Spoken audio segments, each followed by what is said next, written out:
Bakit lumabas na kayo sa inyong pugan? Bakit lumabas na kayo? Kaya niyo na bang kumain mag-isa?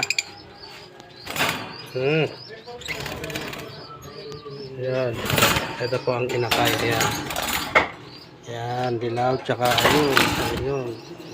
Ayan, silang dalawa. Lumabas na agad. Ayun, pasok. Yung dalawa na andun sa loob, ayaw lumabas.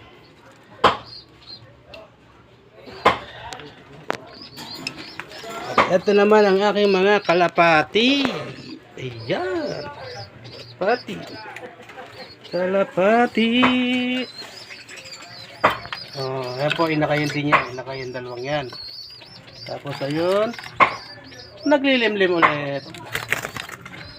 At ito naman yung aking dalawang barako. Wala pa may pares. Ito naman yung isa pa magpares. Oh, ayan oh.